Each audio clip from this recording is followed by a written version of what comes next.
Matius pasal yang ke-27 ayat yang pertama sampai ayat yang ke-10.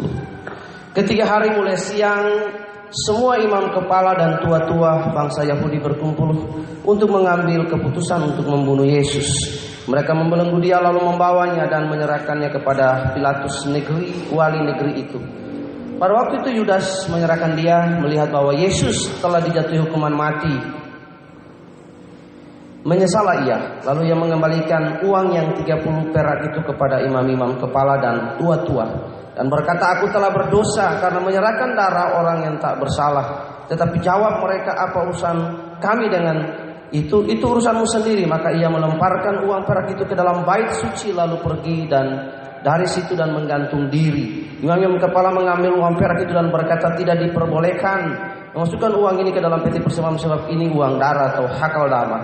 Sesudah itu berundinglah mereka dengan uang itu yang disebut tanah tukang periuk untuk menjadikan tempat pekuburan orang asing. Itulah sebabnya tanah itu sampai pada hari ini disebut tanah darah.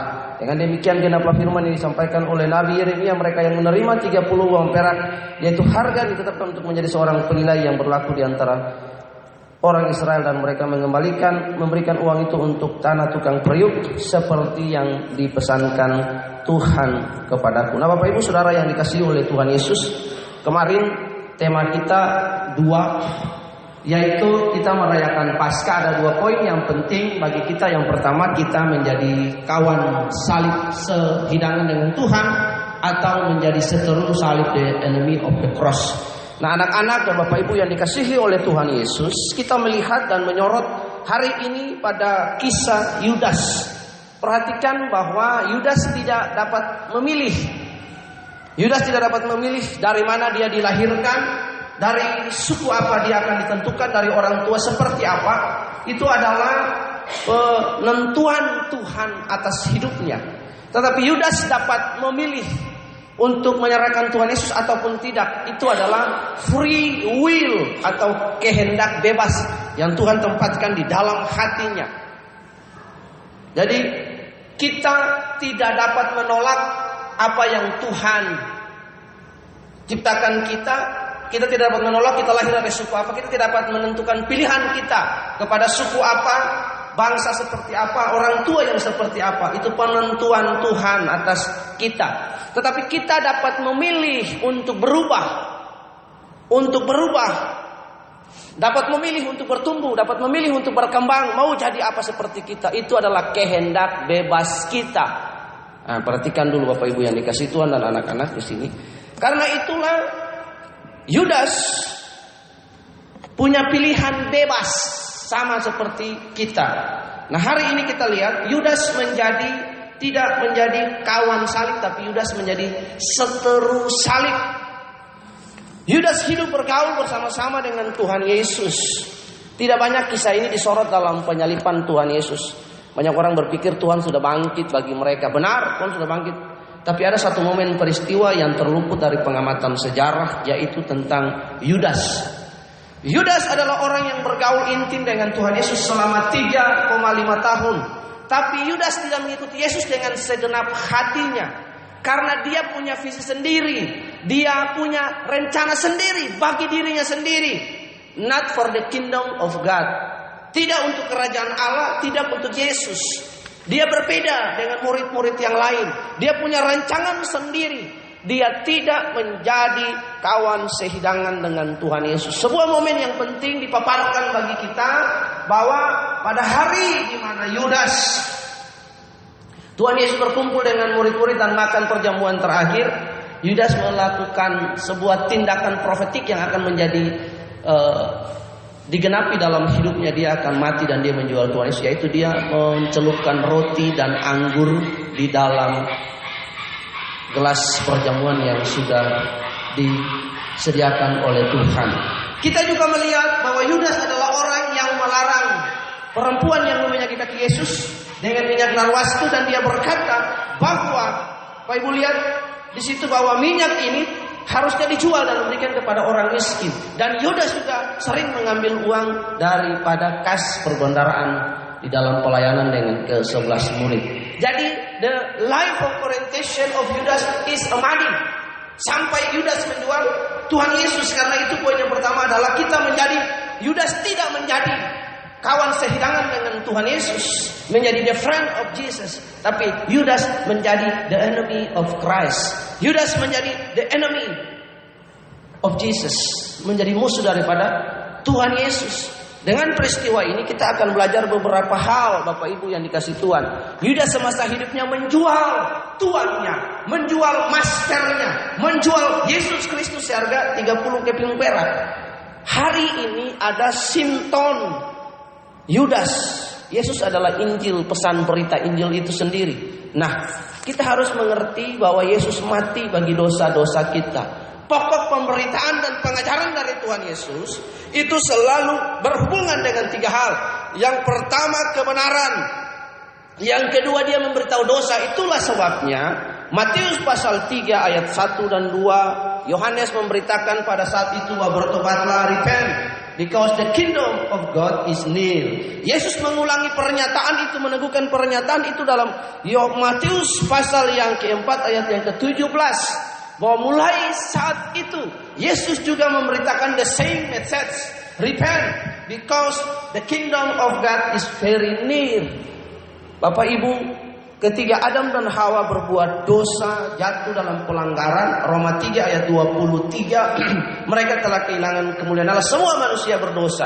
Lalu Tuhan mulai membuat sebuah plan besar, yaitu mengutus putranya Yesus Kristus untuk menyelamatkan manusia. Karena itu dosa adalah penyimpangan atau hamartia. Kita meleset dari poin, Adam meleset dari sasaran, meleset dari tujuan Allah dalam hidupnya. Yesus datang untuk membawa kita kembali kepada rancangan semula Allah. Itulah sebabnya keselamatan artinya upaya Tuhan untuk membawa manusia kembali kepada rancangan Allah semula. Karena itu kita lihat Injil, Yesus menawarkan dan membawa ketiga pesan: kebenaran, pengampunan, dan penghakiman. Memberitahukan akan dosa. Itu message daripada perjanjian yang Yesus ajarkan bagi kita, yang diberitakan oleh Paulus, Bapak Ibu Saudara yang dikasihi. Nah, kita melihat akhir-akhir ini Yudas berlaku juga dalam kehidupan bergereja. Ada banyak penyimpangan terjadi dalam gereja Tuhan. Dalam momen Paskah ini kita akan belajar tentang 6 ciri. 6 ciri penyesatan terjadi di dalam gereja. Yudas hari ini dia tidak menjual Tuhan Yesus, tapi dia memberitakan Tuhan Yesus bagi urusan perut, bagi urusan hidupnya, bagi kepentingan dirinya sendiri. The spirit of Judas. Karena itu kita lihat yang pertama. Yang poin pertama kita belajar dan kita lihat adalah ciri satu kesesatan: orang menjual Injil bagi dirinya sendiri, bagi kepentingan dirinya sendiri. Injil diperalat sama dengan Yudas. Cuman orang nggak lagi hidup pada zaman Taurat. Dari hari ini kita melihat, karena itu kita harus sebagai jemaat yang dewasa, jemaat yang bertumbuh, kita harus mengenali jika seseorang memberitakan firman dan dia memenuhi kualifikasi dari 6 poin yang akan saya jabarkan secara singkat ini, maka itu adalah ciri penyesatan. Kita ingat, poin yang pertama adalah bahwa masih mengindahkan dongeng-dongeng Yahudi dan hukum manusia yang berpaling dari kebenaran. Artinya orang membawa kita kembali kepada situasi Taurat. Pengajaran yang membawa kita kembali kepada situasi Taurat di masa lalu. Sementara Tuhan Yesus sudah mati bagi kutuk. Dari hari ini tidak ada lagi kutuk dosa. Hari ini tidak ada lagi kutuk dosa. Mengapa? Karena Tuhan Yesus sudah mati bagi kutuk, bagi Taurat dan segala tete bengeknya. Yang hari ini ketika seseorang menghadapi masalah, dia menghadapi kematian, dia menghadapi punishment, hukuman, itu adalah akibat dari perbuatannya atau hukum tabur tuai. Jadi hari ini kalau orang berbicara kutuk-kutuk sudah tidak ada. Karena Tuhan Yesus, Jesus has died for our curses, sudah mati bagi kutuk kita. Yang ada adalah akibat dari perbuatan kita. Karena itu Bapak Ibu, ketika seseorang memberitakan firman Tuhan, lalu dia membawa kita kembali kepada pengertian Taurat, dia mengajak kita untuk mengaktifkan kembali lagi hukum Taurat dalam ibadah masa kini, maka dia membawa kita kembali kepada kutuk. Itu bentuk penyesatan. Karena itu Titus pasal yang pertama ayat yang ke-10 sampai 14 berkata, masih mengindahkan dongeng-dongeng Yahudi dan hukum-hukum manusia yang berpaling dari kebenaran. Paulus juga berkata dalam Galatia pasal 4 ayat 10-11, kamu dengan teliti memelihara hari-hari tertentu, bulan-bulan, masa-masa yang tetap dan tahun-tahun. Aku khawatir kalau susah payahku untuk kamu menjadi sia-sia. Bapak Ibu, ketika jemaat Galatia mereka menjadi orang-orang yang belum percaya, dan ketika pemberitaan Paulus dan para rasul kepada jemaat di Galatia, hati mereka dimenangkan dan diri mereka dimenangkan untuk Injil. Tetapi mereka belum dewasa di dalam kebenaran Injil itu, dan akhirnya mereka diselewengkan oleh Injil yang lain.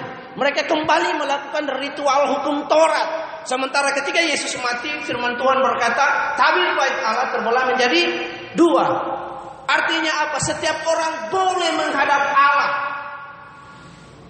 Sebenarnya hari ini sikap hati saya salah. Padahal kemarin-kemarin saya sikap hatinya benar dalam pengertian. Harusnya kalau orang nyanyinya salah, saya nggak terlalu pusing. Main musik salah, saya juga nggak harus marah. Tapi hari ini saya juga sikap hati saya salah. Iya, jujur, sikap hati saya salah. Harusnya saya santai, senyum saja kalau orang salah. Tapi hari ini sikap hati saya salah. Nah, saya perlu minta ampun sama Tuhan. Bapak Ibu lihat, di situ adalah kembali kepada hukum Taurat. Segala sesuatu yang berhubungan dengan Taurat itu sudah terjadi di masa lampau dan diakhiri oleh Tuhan Yesus dengan sebuah pernyataan yang luar biasa, tetelestai, artinya finish. Segala hukum dosa, kutuk dan lain sebagainya. Jadi ketika ada pengajaran yang membawa kita, yang menggiring pengertian kita untuk kembali kepada hukum Taurat, maka ini adalah poin pertama. Salah satu bentuk penyesatan. Itulah sebabnya Paulus dengan tegas berkata bahwa jika ada orang yang memberitakan Injil yang lain selain yang kami beritakan, maka terkutuklah dia. Dan Injil yang murni harus menyatakan bahwa Yesus datang, dia membawa manusia kepada rancangan semula Allah. Kutuk sudah dimatikan. Kita punya pilihan bebas untuk ikut dia atau tidak. Tidak ada lagi kutuk. Ketika sesuatu terjadi kepada seseorang, entah kecelakaan dan maut dan lain sebagainya akibat perbuatan, Mazmur 117 ayat 17 berkata, Mazmur 107 ayat 17 berkata bahwa ada orang yang menjadi sakit karena kesalahan mereka, karena dosa mereka dan kelakuan mereka. Itu adalah hukum tabur tuai. Bapak Ibu yang dikasihi oleh Tuhan Yesus. Jemaat Galatia kembali, dia berkata, hai orang-orang Galatia yang bodoh, ye the people of Galatia. Dia menyebut kata dumb di situ, goblok mereka. Karena apa? Ketika mereka sudah dimenangkan bagi Kristus, mereka mau melakukan hukum Taurat. Jadi poin pertama di hari Paskah ini kita belajar bahwa jika ada spirit Yudas yang mengajar untuk kepentingan diri sendiri, membawa orang untuk kembali kepada Taurat, maka itu adalah poin pertama, bentuk penyimpangan daripada Injil yang benar. Karena itu iman timbul dari pendengaran dan pendengaran akan firman Tuhan, kata Roma 10 ayat 17. Yesus mengajarkan satu, Bapak Ibu, kronologisnya sederhana. Bapak Ibu perhatikan, Adam dan Hawa hidup di dalam Taman Eden. Tuhan memberikan potensi kepada mereka, kemampuan dan responsibility untuk mereka mengelola taman itu di dalam mereka punya hubungan dengan Allah yang begitu deeply, yang begitu dalam. Mereka punya relationship dengan Allah. Bapak Ibu bayangkan pagi-pagi Adam berjalan dan Tuhan berkata, good morning Adam. Adam berkata, good morning Tuhan, what are you doing? Dan Tuhan berkata, mereka diberikan kuasa untuk mengelola taman itu dan menamai, memelihara, menjaga dan menamai para binatang. Ketika ada gajah lewat dan Adam berkata, this is elephant, maka jadilah nama itu gajah. Bapak Ibu lihat. Lalu ketika mereka jatuh ke dalam dosa, mereka kehilangan kemuliaan Allah, gambar dan citra diri Allah. Mereka kehilangan momen untuk berhubungan dengan Tuhan. Rencana dan rancangan Tuhan adalah membawa mereka kembali kepada masa sebelum mereka jatuh. Jadi tujuannya cuma satu, untuk memperbaiki diri mereka. Nanti saya membawa bahwa di dalam diri manusia ada gambar dan rupa. Itu ada dua kata Ibrani yang luar biasa di situ. Bapak Ibu perhatikan. Dan setelah itu rencana Yesus di atas kayu salib, Yesus datang dan mengajar mereka untuk melakukan kebenaran. Yesus mati kepada mereka. Dan kemudian pengajaran itu diteruskan oleh Paulus dan para rasul yang lain. Cuman satu, untuk menggiring kita, membawa kita untuk mengikuti Yesus. Is not easy to be Christian. Tidak gampang untuk kita menjadi orang Kristen. Butuh perjuangan seumur hidup untuk mengendalikan pilihan bebas kita. Karena itu Bapak Ibu yang dikasihi Tuhan, ketika ada pengajaran yang menggiring kita